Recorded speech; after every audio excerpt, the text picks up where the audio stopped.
নমস্কার বন্ধুরা, রিয়াস মিরর নিউজিল্যান্ডে আরেকটা নতুন ব্লগে আপনাদের অনেক অনেক স্বাগত।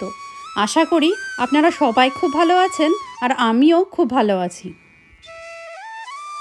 আগের পর্বে আমাদের বাড়ি থেকে ইস্কনে আসার পুরো জার্নিটাই আপনাদের সামনে তুলে ধরেছিলাম। আমরা আজকে দুপুরবেলায় ইস্কনে এসে পৌঁছেছি। আমাদের হোটেলে ফিরে একটু রেস্ট নিয়েই আর দুপুরে খাওয়া দাওয়া করেই আমরা আজকে বেরোচ্ছি গোশালা দর্শন করতে।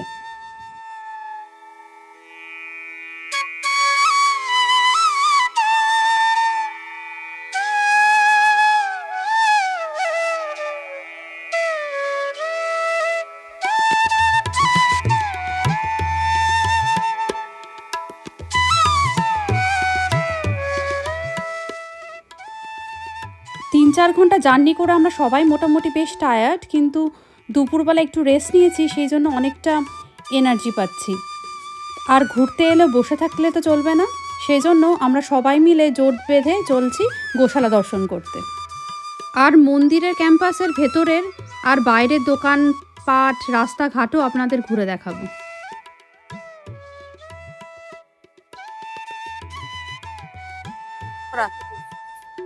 আর আমাদের সবার মাথায় দেখছেন তিলক কাটা, সেটা আমার শ্বশুরমশাই করে দিয়েছেন। শ্বশুরমশাই যেহেতু আগাগোড়াই কীর্তনে যান, সেই জন্য ওনার কাছে তিলক আকার সব কিছুই আছে। সেই জন্য ইস্কনে এসেছি আর তিলক কাটবো না সেটা কি হয়, সেই জন্য আমরা সবাই মোটামুটি তিলক এঁকে নিয়েছি। আমাদের নামহট্ট ভবন থেকে একটু এগোলেই ইস্কনের মেন মন্দিরটা দেখা যাচ্ছে। কি সুন্দর যে লাগছে এই নতুন মন্দিরটা, কি বলবো। ইস্কনের মেন মন্দিরের নির্মাণ কার্য শুরু হয়েছে 2009 সাল থেকে। এখন প্রায় 10-15 বছর কেটে গেছে, এখনও মন্দিরের নির্মাণ কার্য চলছে। মাঝখানে আবার কোভিডটা গেল, সেই জন্য কয়েক বছর নির্মাণ কাজ বন্ধও ছিল। আর মন্দিরের চূড়ায় যে নীল মার্বেল পাথরগুলো দেখা যাচ্ছে, সেগুলো কিন্তু বেশিরভাগই ভিয়েতনাম থেকে ইম্পোর্ট করা হয়েছে। এই বছরের শেষের দিকে এই মন্দিরটা খোলার কথা আছে। আর এই মন্দিরটা তৈরি করতে কিন্তু অনেক অনেক টাকা খরচা হয়েছে, প্রায় 850 কোটি টাকার মতো।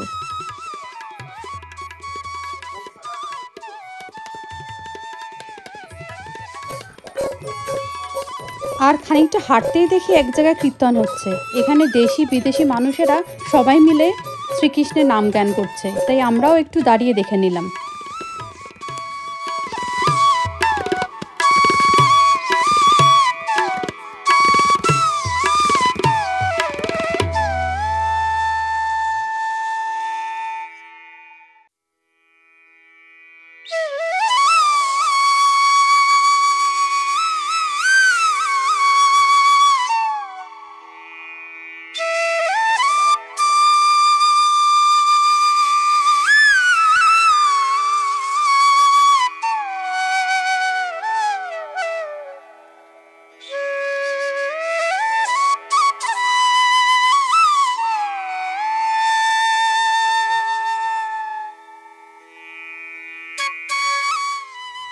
এই ইস্কনের মধ্যে রাস্তাঘাটগুলো কিন্তু বড়ই সুন্দর, চারিপাশ দিয়ে ফুল।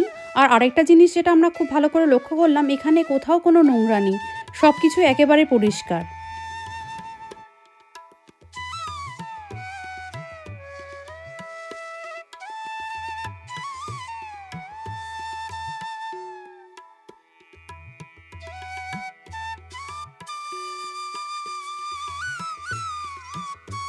আর সামনেই যে এই মন্দিরটা দেখছেন, এতদিন ধরে কিন্তু এখানেই পুজো হয়ে আসছে। আর সেই মন্দির প্রতিষ্ঠা হয়েছে 1972 সালে।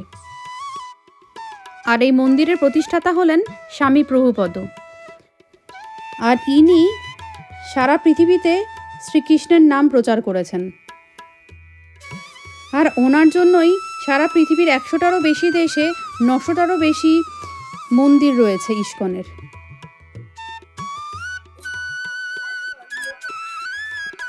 এটা হলো মেন মন্দির। আমরা এখানে ভিডিও করা ভেতরে অ্যালাউ না, সেজন্য ভিডিও করতেও পারিনি। তো এটারই বাইরে, এখন ওর পাশ দিয়ে আমরা এখন গোশালায় যাচ্ছি।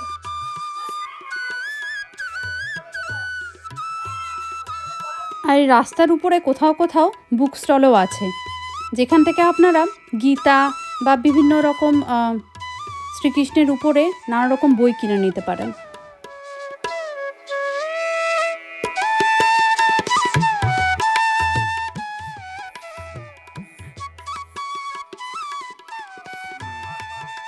এই যে মেইন মন্দিরের পাশ দিয়ে আমরা এখন ঢুকছি।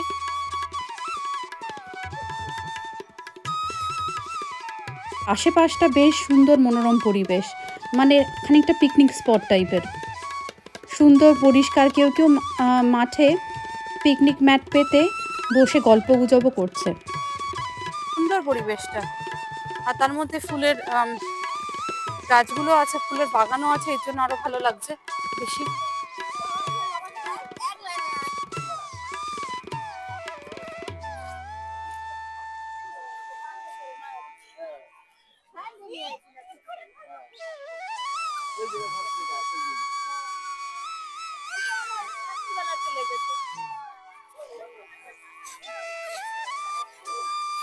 আর এই বড় মাঠের মাঝখানে একটা বড় ফাউন্টেনও আছে।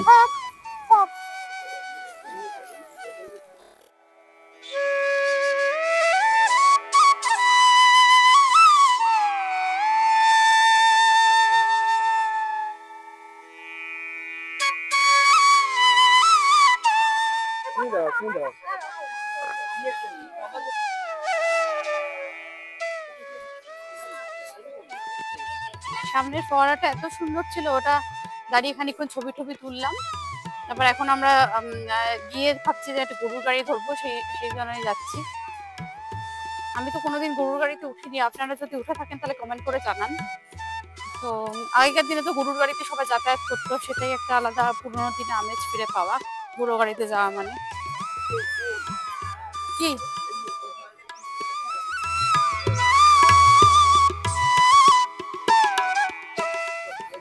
আমরা আর গরুর গাড়ি পেলাম না, গরুর গাড়ি আসতে অনেক দেরি হবে, তাই আমরা টোটো করেই যাচ্ছি। ভাড়া নিল 10 টাকা পার হেড। তো এখন আমরা যাচ্ছি। বেশ সুন্দর, এখানে একটা অন্নদান কমপ্লেক্স ছিল, সেখানে ফ্রিতে হলো অন্ন সেবা দেওয়া হয়। তাও বহু লোক হেঁটেও যাচ্ছে আসছে, আশেপাশে ঘুরছে, দেখছে। আমাদের 2টো অটো লাগলো, আমাদের অনেক মানুষজন।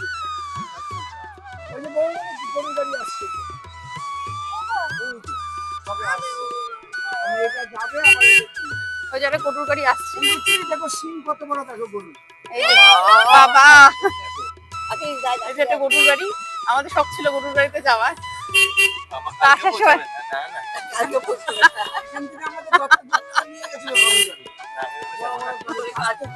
আমি এটা তারাই দেরি হয়ে যাবে,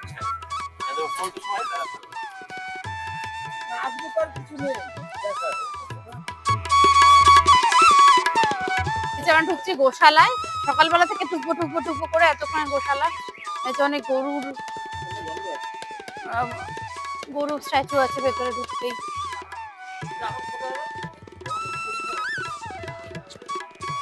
ইস্কনের মেন মন্দির প্রতিষ্ঠা হওয়ার সাথে সাথেই কিন্তু গোশালাও একই সালে তৈরি হয়েছিল, 1972 সালে, মানে আজ থেকে প্রায় 53 বছর আগে।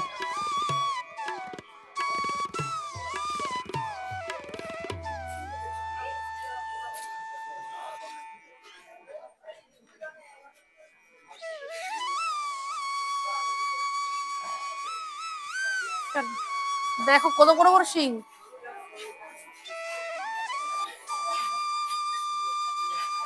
দেখ, আমি তো দেখে অবাক যে এত বড় বড় শিং গরু, অনেক গরুর শিং হলো বড়, বেশ বড়। খাচ্ছে।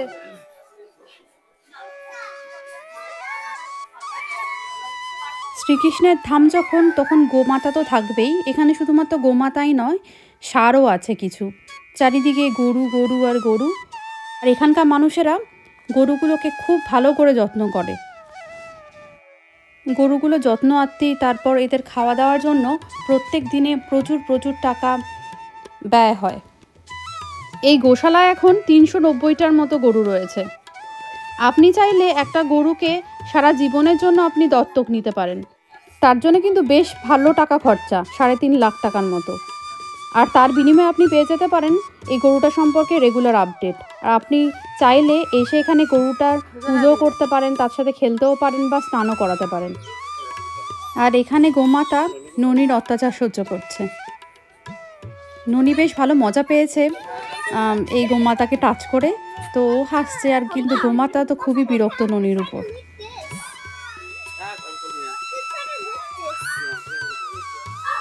এখানে এসে আপনারা যদি চান এই গরুগুলোকে খাওয়াবেন, তাহলে 10-20 টাকার খাবার কিনে এদেরকে খাওয়াতেও পারেন। আর আপনারা যদি চান যে গো পূজা করবেন, তাহলেও 2000 টাকার বিনিময়ে আপনি গো পূজা করতে পারেন।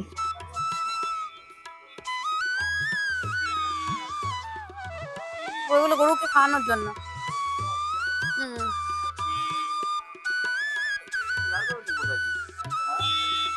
এটা দেখো ষাঁড়, ষাঁড় দেখো, এটা অনেকটা জায়গা নিয়ে এই গোশালাটা, আর এখানে প্রচুর প্রচুর মানুষ এই গরুদের যত্নের কাজে জড়িত। গরুদের খাওয়ার খড় দেওয়া হচ্ছে, গরুরাও ওয়েট করে আছে যে আমাদের খাওয়ার আসছে, তাকিয়ে আছে।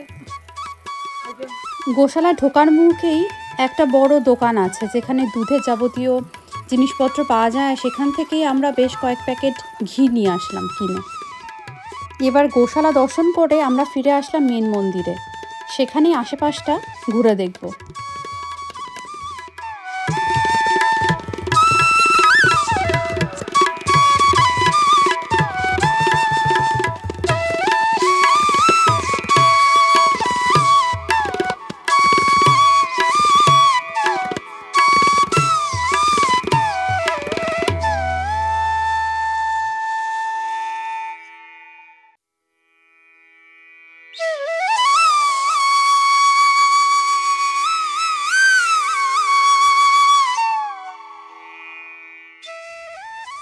মন্দিরের জায়গাটা এত বড় যে পুরোটা ঘুরে দেখতেই বেশ কয়েকদিন লেগে যায়। আর আমরা ঘুরতে ঘুরতে অনেকটা সন্ধ্যা নেমে আসলো।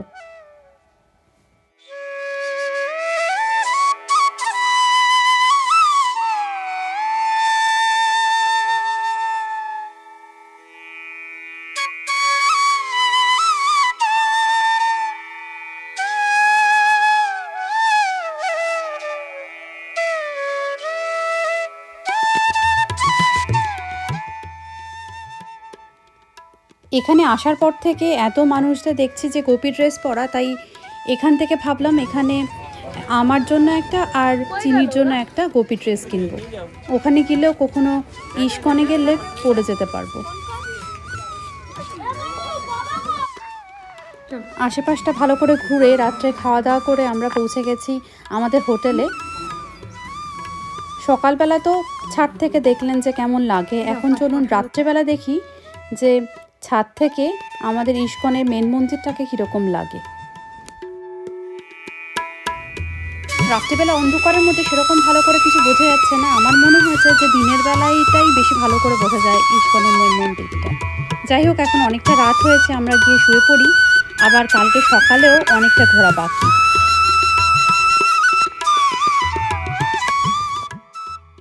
পরের দিন সকালবেলায় আমরা ব্রেকফাস্ট করে আমরা 4 জনে মিলে আশেপাশটা দেখতে বেরিয়েছি। উদ্দেশ্য হলো ইস্কনে আশেপাশে কী কী ধরনের দোকানপাট আছে সেগুলো আমরাও ঘুরে দেখব, আর আপনাদেরও ঘুরে দেখাবো।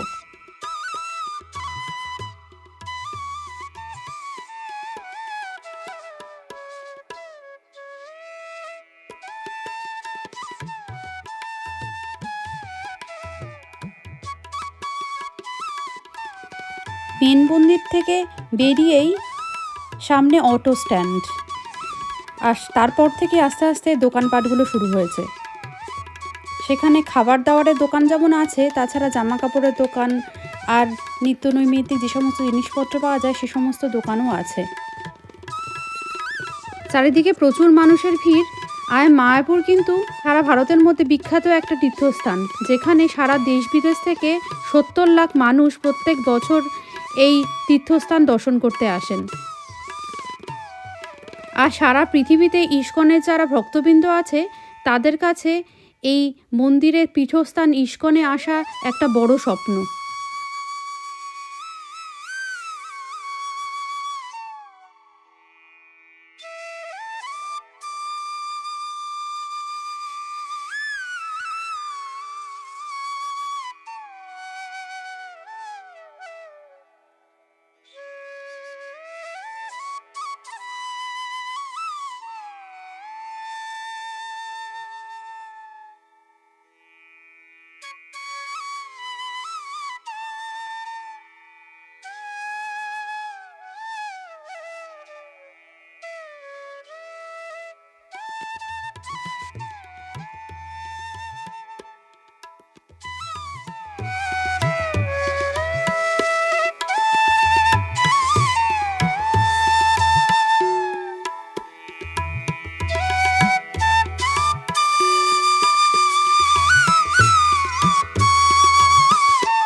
আস্তে, আগে আগে যাবি না।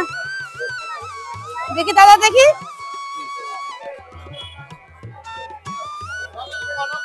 এবার মন্দিরে আমরা ঢুকছি। কিনবো আগে, চল ভেতরে, তারপর যাওয়ার সময় কিনবো।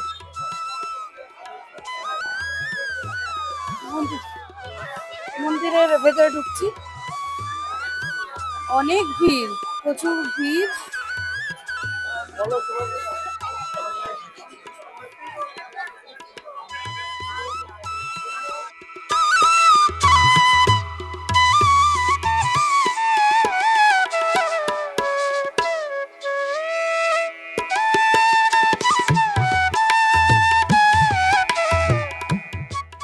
চারিদিকে যে এত দোকান, তার মধ্যে মন্দির কমপ্লেক্সের ভেতরেও সারি সারি দেওয়া দোকান।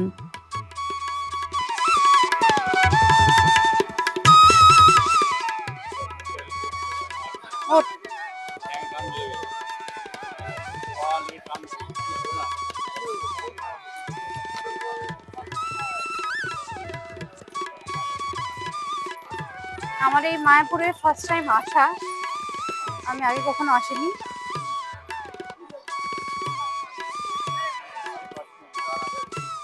কি বাবা?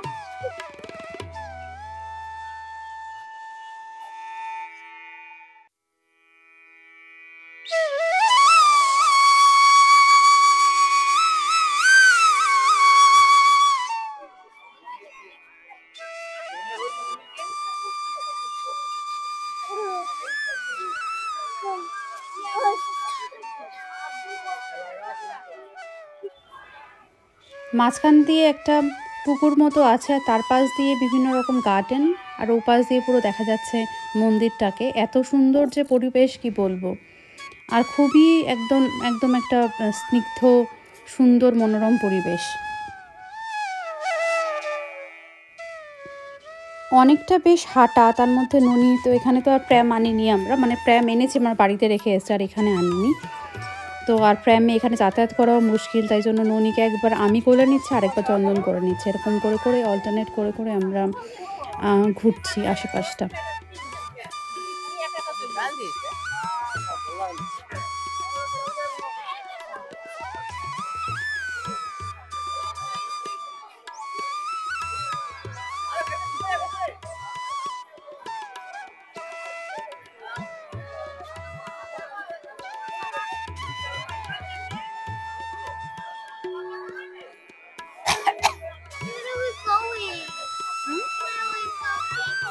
যাবো তো।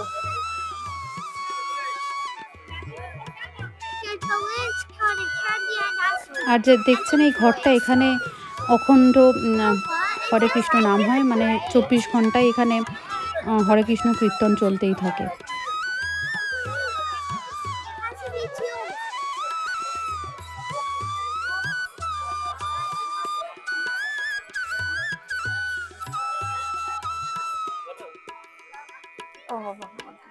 এই যে আমরা এখন এসছি, সামনে হলো গদা ভবন। ফার্স্ট আমরা ভাবছিলাম যে এটা বুক করবো কিনা, আমরা অনলাইনে চেক করছিলাম যে গদা ভবন। তো আমরা লাস্টে আবার নামহট্টা ভবনই বুক করলাম, কিন্তু আপনারা যদি আসেন তো গদা ভবনে থাকতে পারেন। এটাও বেশ ভালো, দূর থেকে তো বেশ ভালোই মনে হচ্ছে। এখন বেশ অনেকটা দুপুর দুপুর হয়ে এসছে, এদিক থেকে দেখি আমার ননদেরাও চলে এসেছে আমাদের সাথে দেখা করার জন্য। তাই দুপুরবেলা খেয়ে দিয়ে একটু রেস্ট নিয়ে তারপর আবার বিকেলবেলায় বেরোবো। সন্ধেবেলায় তো আরও ভিড়, প্রচণ্ড ভিড়। সন্ধেবেলায় রাস্তাঘাটে যাওয়ার উপায় নেই, এত ভিড়। এত যে চওড়া চওড়া রাস্তা, সেগুলো লোক দিয়ে পুরো পরিপূর্ণ, জমজমাট রাস্তা।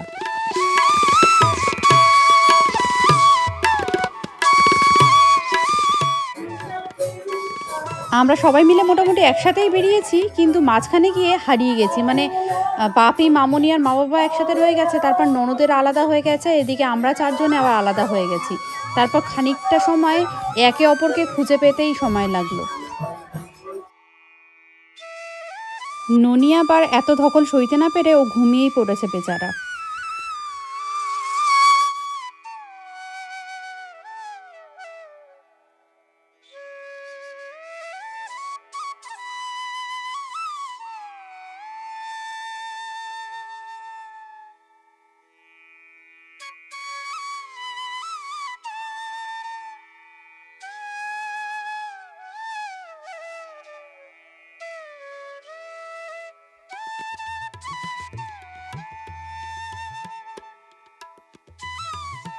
সকালবেলা যে রাস্তাগুলো দিয়ে ঘুরছিলাম সেই রাস্তাগুলো দিয়ে ঘুরছি, কিন্তু রাত্রেবেলা একেবারে যেন চেনাই যাচ্ছে না, একদম অন্যরকম লাগছে। আমরা মেন মন্দিরের আরতি দেখে এসেছি। এত সুন্দর আরতি যে দেখলে আপনাদের মন ভরে যাবে। আমরা গতকালে গোবিন্দাসে খেতে গেছিলাম আর আজকেও সেখানেই যাব। আগের দিনের খাবার আমাদের খুবই ভালো লেগেছে আর আজকে তাই জন্য সেখানেই যাচ্ছি।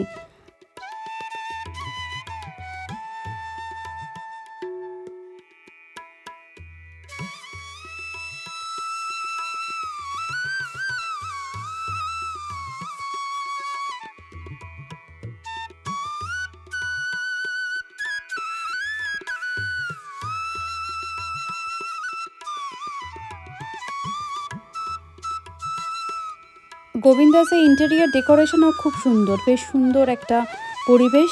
হ্যাঙ্গিং পেন্ডেন্ট লাইটগুলো ঝুলছে আর বাইরেও বসার জায়গা আছে আর ভেতরেও বসার জায়গা আছে। আপনারা যেখানে চাইলে সেখানেই বসতে পারবেন।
আমরা এতগুলো লোকের জন্য বেশ অনেকটা খাবারই লেগেছে আর বিভিন্ন রকম খাবার অর্ডার দিয়েছি।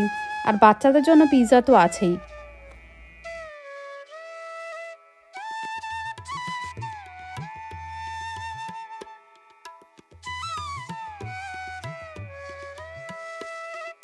আমরা যে দুদিন খেলাম আমাদের বিল গড়ে 1500 টাকার মতো পড়েছে। তাই সেই হিসাবে আমাদের খুবই রিজনেবল মনে হলো খাবারের দাম, আর খাওয়ার কোয়ালিটিও খুবই ভালো।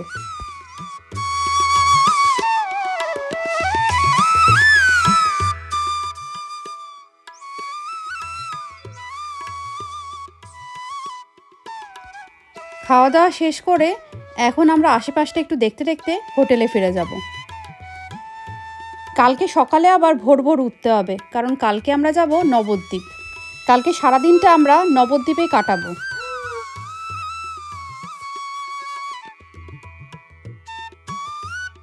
তাহলে বন্ধুরা, আমার আজকের ব্লগটা যদি আপনাদের ভালো লেগে থাকে তাহলে লাইক, শেয়ার আর সাবস্ক্রাইব করে দিতে ভুলবেন না।